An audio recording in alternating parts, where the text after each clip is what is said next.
Minister Yaacob Ibrahim, Minister for Comms and Information, Mr. Vivian Balakrishnan for Environment and Water Resources, Ms. Yong Ying Yi, Chairman of IDA, ladies and gentlemen. May I congratulate all the winners of the National Infocom Awards. You exemplify the spirit of innovation. You've brought technology and bright ideas together. You've made it work, and you've made life better for us. At this year's National Day rally, I spoke on how we can use technology to make a difference to our people's lives and to build a smart nation. And today, I'm glad to be here to recognize the organizations and the people at the forefront of this effort. And I'll take a few minutes today to talk about our Smart Nation initiative and our vision for where we want to take Singapore in this direction. In 50 years since independence, we've succeeded beyond expectations. Soon after separation, Mr. Lee Kuan Yew said, over 100 years ago, this was a mud flat, a swamp. Today, this is a modern city. 10 years from now, this will be a metropolis. Never fear. Indeed, Singapore has become a metropolis and more. We've improved our standard of living, we've created opportunities for our people, and we've built a city and a country to be proud of. Looking ahead, we should aim to be an outstanding city in the world, an outstanding place for people to live, work, and play in, where the human spirit flourishes. The world is changing fast. We are a leading city today, but other leading cities, San Francisco, New York, London, Sydney, Shanghai, they are attracting capital, talent, ideas. They are building outstanding urban environments. They are pulling ahead of the rest of the pack and even of the rest of the countries which they belong to. And we have to move ahead with them and stay up there amongst the leading cities of the world.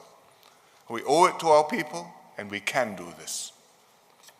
We have the people, we have the resources, we have the ability to make it happen. And one important advantage which we have, which we must take full advantage of, is to use technology extensively and systematically, particularly IT. Not just piecemeal, individual gadgets, individual programs and systems, that we are already doing, and all sorts of devices and applications have technology in them and IT in them. I'm sure just in this room, if we add all our handphones together, we'll have terabytes of storage and gigamips of processing power. But we have to do this systematically to make the most of the potential, to integrate all of the technology and the possibilities into a coherent and comprehensive whole. And this will make our economy more productive, our lives better, and our society more responsive to our people's needs and aspirations.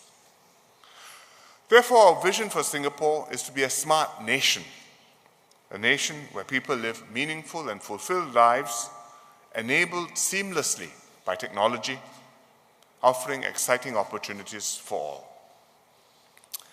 We should see it in our daily living, where networks of sensors and smart devices enable us to live sustainably and comfortably. We should see it in our communities, where technology will enable more people to connect to one another more easily and intensively. We should see it in our future, where we can create possibilities for ourselves beyond what we even imagined possible. We've already started on this smart nation journey. We are wired up and well connected. 9 out of 10 Singapore homes have broadband, and soon we should have fiber to every home. Our smartphone penetration is one of the highest in the world. 85% of people have smartphones. We're doing a lot in terms of e-government. IRAS's e-filing, MHA's passport application services, National Library Board's book borrowing. They are amongst the best in the world in terms of responsiveness, in terms of comprehensiveness of service. Nobody enjoys paying taxes, but if you must pay taxes, pay to IRAS. In healthcare too, our public hospitals have integrated their patient records so that doctors can pull up information on the patient regardless of which hospital the patient goes to. He's admitted as an emergency or he goes to another hospital, the data is there. Some other countries have spent tens of billions of dollars building systems, trying to build systems like this, and sometimes giving up after spending tens of billions of dollars. We're not completely there yet, but we are making progress and we are getting it to work. Our startup scene is lively. There are more young people starting companies, writing apps, building high-tech products. And our people are tech-savvy. If we look at our schools, maths and science standards, by all the international comparisons, are amongst the best in the world. And one positive sign is that not only have they got the aptitude, they are showing more interest in it. And in the last 3 years, more of our best students have chosen to do comp science and IT, information systems, in our universities. So we have the elements, and we have to build on them to make a national effort and to set ourselves the goal of being a smart nation. What does this mean? There are many things, but let me just illustrate some of the possibilities. First of all, our daily lives should become more convenient and sustainable. Megan just now on the video showed you what this means, but let me tell you again. If you can do it, if you can automate the things which are routine, we can focus our time and energy on the things that really matter to us. So we are developing Jurong Lake District into a beautiful location. Imagine how technology can contribute to this. Take a family heading down to Jurong Lake for a day out on a weekend. You're rushing. In your rush, you forgot to turn off your lights and your aircon. In the old days, you either run all the way home or wait till the end of the day and kilowatt hours burnt, money spent. But today, you can, or you should be able to get your iPhone, connect to your home, find out what the status is, and if your aircon is on, turn it off. If your lights are on, turn them off. Save energy, save bills, save anxiety. You may be unsure how you want to get to your destination. So you get hold of an app, and that tells you which bus to take, which train to take, how to minimize the crowds. And if you have a bigger family, lots of kids, you want to take a car, you should be able to get a self-drive car to take you there. And no need to drive, no need to find parking. And along the way, you should have a smooth ride, because hopefully driverless, the cargo vehicles, the container trucks, they move at night, driverless. When the roads are free, daytime freed up for people. And when you get there and you want to buy something, you just wave your watch to pay, and your watch will find the best credit card promotion. So instead of a passion card, you should have a passion watch. What I described isn't that far off. In fact, many of the technologies are already here. We already have smart devices in homes, whether air cons, whether lighting. They are there. We already have data and apps to help commuters plan their routes on buses and trains. And in fact, LTA has just launched a new app to help you get from point A to point B and know how to do it. And I have one here. Let me show you. I hope it works. Okay, we've got the app on the screen. It's My Transport at the bottom right. Let's click on it. This is a new version. You may already have one. This one showed up in the App Store just last night. So if you haven't updated your phone, please do so. But the point is, this one has got a journey planner. There's an icon at the bottom left. If you click on the journey planner, it shows you where you are, hopefully, what your nearest bus stop is, and you can choose where you want to go to.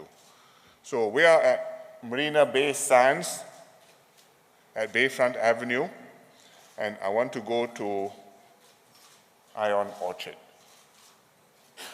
Okay? And it tells me that I must take bus 106 heading towards Bukit Batok Interchange.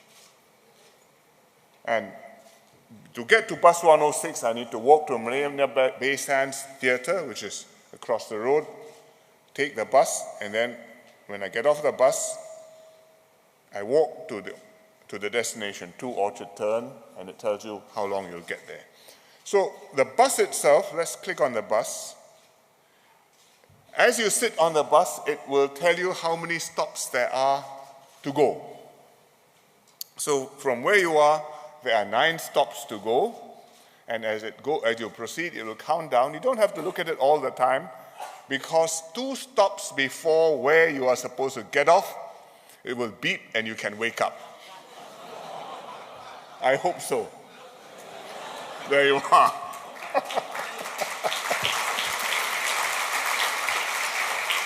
So, I think LTA passes the test on this one. So do I. So you've got the apps. You've got driverless cars. They're coming. People imagine them as sci-fi, but in fact they exist. Google has got a driverless car. So have got other companies. And the Google one has driven 1 million kilometers. And I hear that they only had 2 accidents in that 1 million kilometers. One, they got rear-ended by a human being. And the second one, a human being was driving the car and crashed it. So it's some time before we all have driverless cars, but the technology is coming and we should be ready for it. In fact, we are trying out driverless buggies at the Lake District in Jurong. And we'll be trying other driverless vehicles on some routes in One North next year. For transactions, the watch is not there yet, but many of us already interact with government departments online, like tax filing. And we have been trying NFC payments for retail and transport. We do not have to wait for Apple Pay, which is just launched in the US. So what we need to do is to pull all these pieces together. For example, HDB is studying how to design flats to plug and play smart devices for the household and to improve things that bother people, like parking allocation in the HDB car parks. And IDA is already building a network that will connect intelligent devices across the nation, from sensors to driverless cars. So that's how you can integrate everything seamlessly in our design of towns and in our daily living. But being a smart nation is more than making our daily lives more convenient. It can also strengthen our community and our society, help us to connect to those whom we care deeply about, enable us to do things that we never imagined we could do, and empower communities to look out for and to help one another. Many of us are already on the social media. The very old ones, not so much. The not so old ones, probably on Facebook accounts. The very young ones think that Facebook is for old folks. So they don't do Facebook because their parents do it. So they're on Instagram and Twitter. And good and bad things come on these social media, but one good thing is that they help us to keep in touch with our friends and with people whom we may not meet very often. But then some people lament that we spend too much time on Facebook and Twitter and Instagram, and we need to talk more face-to-face, and we have an app for that also. made by Republic Poly students. It's called Apple Tree. And if you spend time with friends and family and you don't touch your phones, you get a reward. So what we need to do is to integrate the online part with the real-life offline part in order to create more opportunities for us to interact with one another. For example, we can have platforms where communities can come together to work on improving their precinct or to provide feedback to government agencies on issues, on problems which need to be solved. We can connect to our neighbors with apps so that we can informally help one another. Like-minded neighbors can come together, pursue some common hobby, like gardening or exercise together. Or you can share things and cooperate with one another, like blockpooling.sg, where you have a kind of exchange and you can do favors for one another or run errands for each other. So these are all things which previously were quite impossible, but now they are possible. And one aspect of life which IT can make a big difference to is looking after old people. Many of us have elderly parents to take care of, and we worry for their health, we worry for their safety, we are afraid if something happens to them, they fall down or they get ill. We may not know. Because many seniors want to live alone, or rather want to live in their own homes, instead of being completely reliant on others, on their children. And it may be two old folks, if one passes on, it's one old person. In fact, 10-15% of our households now are single-person households. It's quite a thought. And they have family, but the family are not living in the same household with them. So we need to do something to solve this problem. And HDB is piloting the Smart Elderly Monitoring and Alert System. I don't know what the acronym is, but there's a Smart Elderly Alert Monitoring and Alert System, sensors in HDB flats. And you use a combination of sensors, so if the system finds out that something is out of the ordinary, the routine change, or there was a signal when there shouldn't have been, it can raise the alarm and alert family members or neighbors. You can also use IT for telemedicine, so that you can deliver health care to the home.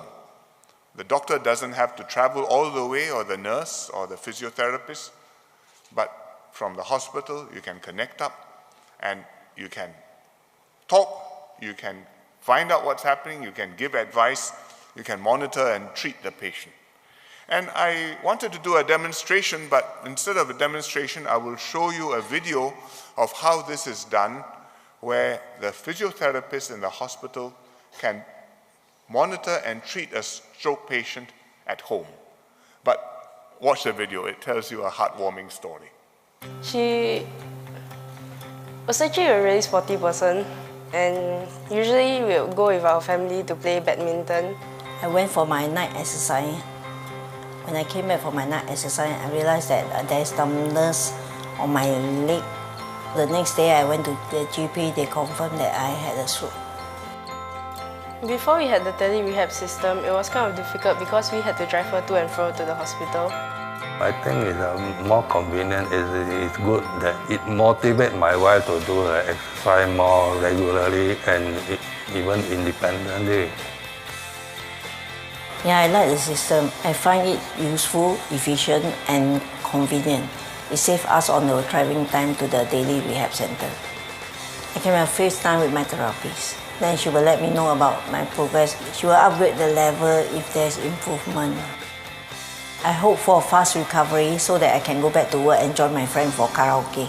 So this is just one patient, and she's not that old, but there are a lot of old people in Singapore who are at risk of this. By 2030, there's going to be 900,000 people in Singapore, 65 and above. I think including many who are in this room. And our Smart Nation building vision can radically change how we approach the idea of active aging, so that we have more to look forward to in our golden years. We will also use technology in an inclusive way so that all groups can benefit, including those who are not so familiar with IT, and in particular, the older people. We're going to have Citizen Connect centers with officers to help citizens across government services while we make services available online.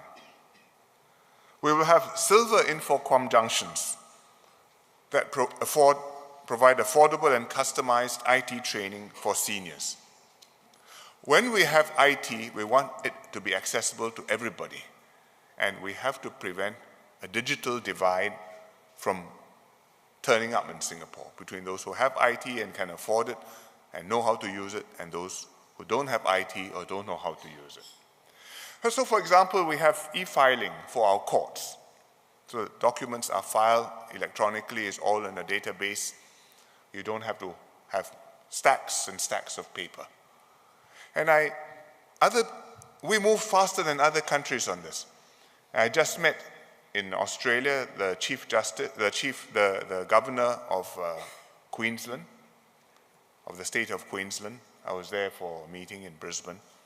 And he used to be the Chief Justice of Queensland. And he came to Singapore 2 years ago for a conference of Chief Justices and saw our system.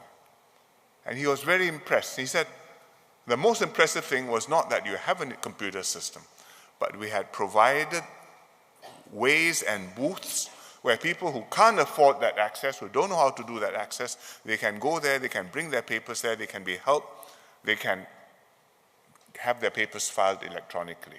So that you may be rich, you may be poor, if you have to go to the courts, if you have to have access to justice, you get access to justice.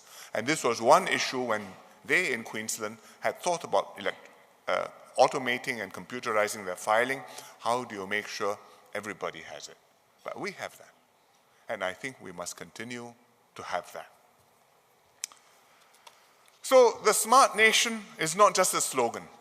It's a rallying idea for us all to work together to transform our future together. I've described a few ideas. These are just scratching the surface because there are endless possibilities waiting to be dreamed of.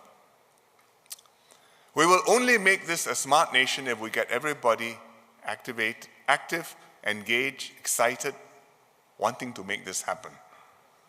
When enterprises seize opportunities to provide a service or to build a product that makes our lives better. When programmers build apps which help a community to bond with one another. When neighbors step up to check on their own neighbors through the HDB Smart Elderly Monitoring System when it sounds the alarm. The government will lay the foundation, will build the infrastructure, will facilitate innovation, will create a framework for all of us to contribute. One way in which we are going to do this is to open up our maps, our databases of places and information about them, so that the public can share the geospatial information, can share meaning, can use what's there, and can contribute and put information into the system. Imagine if we can tap everyone's local knowledge and anyone can contribute data, animal sightings, traffic incidents, potential hazards for cyclists, even the best mee pok or nasi lemak. So today, we're going to launch a new project called Virtual Singapore. And the idea is to develop an integrated 3D map of Singapore, enriched with layers of data about buildings, about land, about the environment.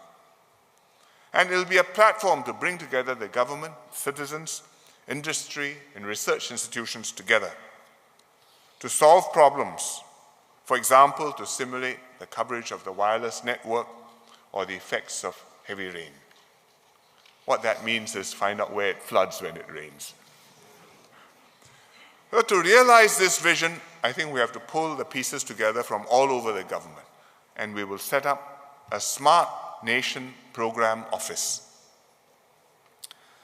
Today, the government departments are all variously doing their own thing. LTA, URA, MOM, and so on. Our research institutes are doing their own things. R&D institutes in A-Star are doing things like helping NLB to sort books at night using robotics and sensors. Quite interesting programs, but we need to bring them together. And we can go much further if we can put it together, identify the issues, prototype ideas, deploy them effectively to benefit the whole nation. So we will have a Smart Nation Program Office, and it will do this.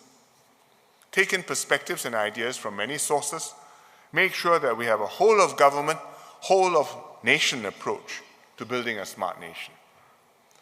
And to make sure that it works, I'm going to put this office in the PMO. And I'm putting Minister Vivian Balakrishnan in charge, and I will take a personal interest in this.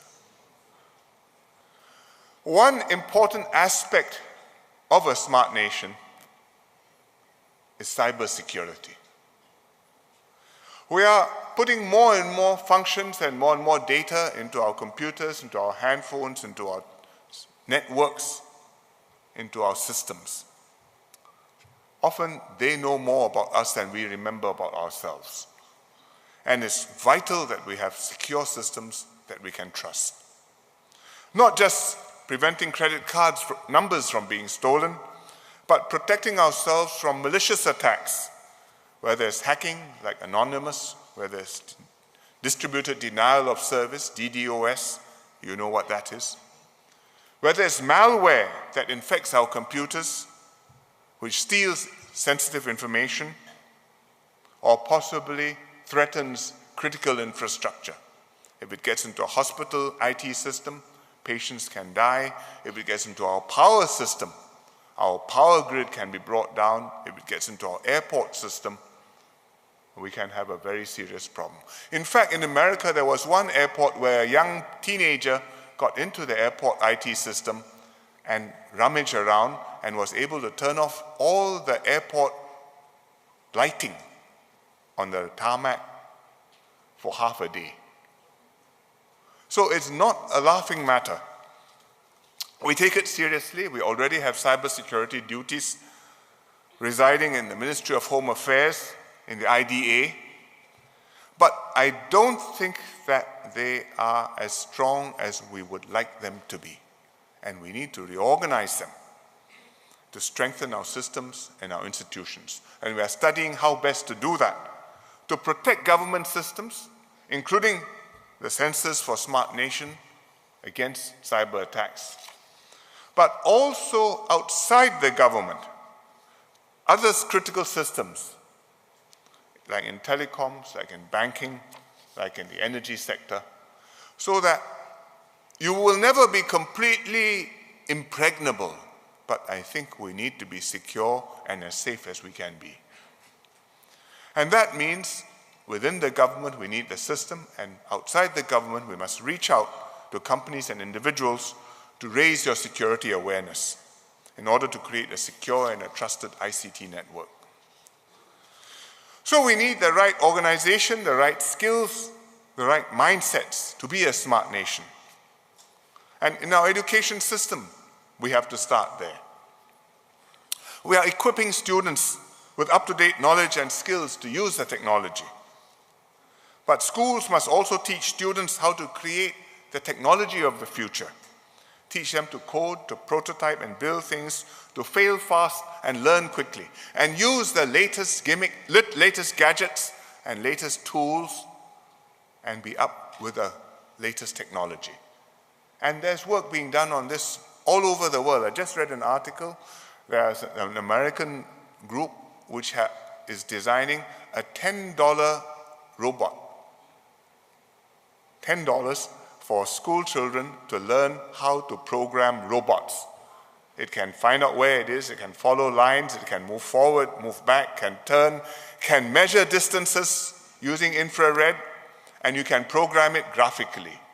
So if you wanted to turn a light on, you pull a LED icon, put it there, put the green light, it lights up. So children can do that. Our children can do that. We have kids in school who do very well at robot soccer. We never win or we have so far not won at the real World Cup, but at the Robotics World Cup Championships, we do very well. And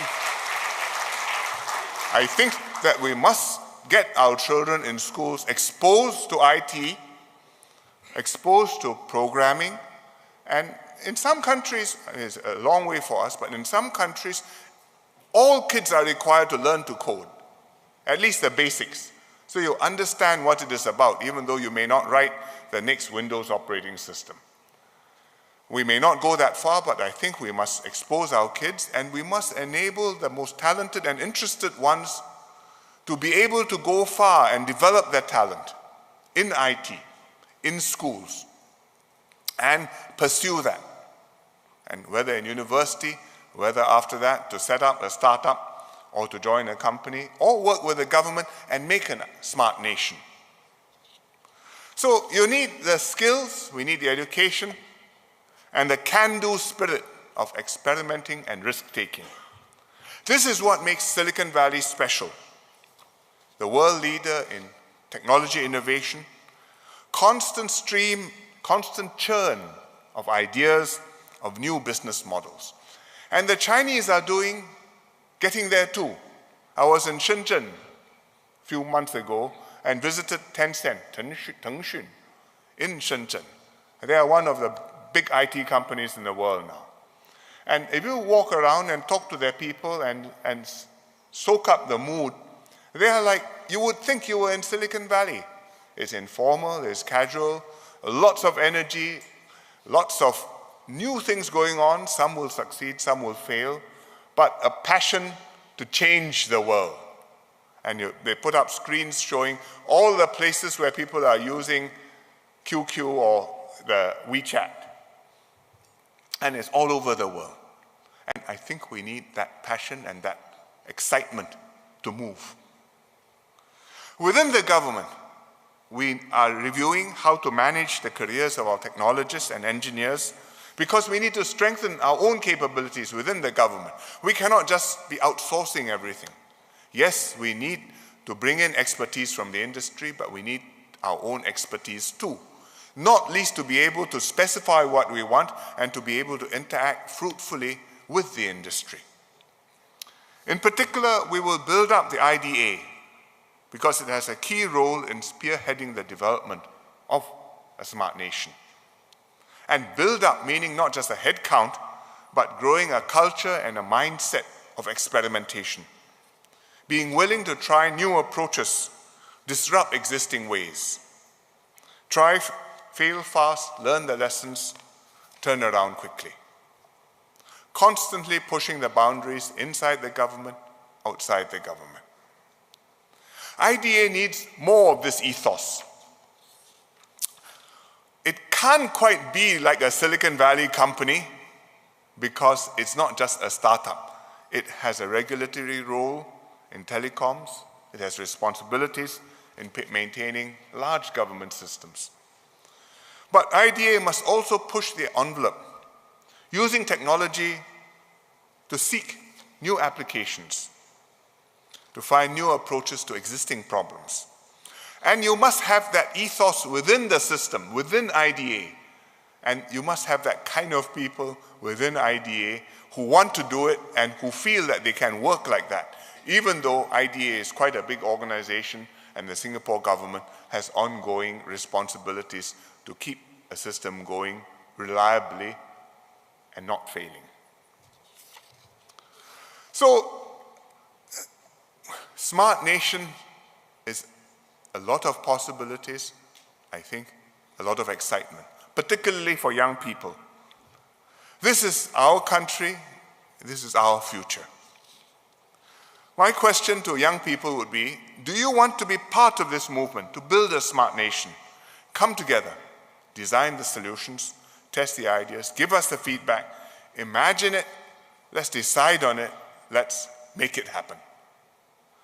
So we are making a home for all Singaporeans, young and old. Not just the technology savvy, but everyone. We want to transform our lives for the better. And we have what it takes to achieve this vision, the capabilities and the daring to pull it all together and to make a quantum leap forward. So I'm looking forward to living in a smart nation, better living for all of us, stronger communities within our society, and more opportunities for all. So if I may go back to what Mr. Lee Kuan Yew said when first we became independent and take it one step forward and update it, today perhaps this is what he would say. 50 years ago, we built a modern city. Today, we have a metropolis. But 10 years from now, let's have a smart nation. Let's make it happen together. Thank you very much.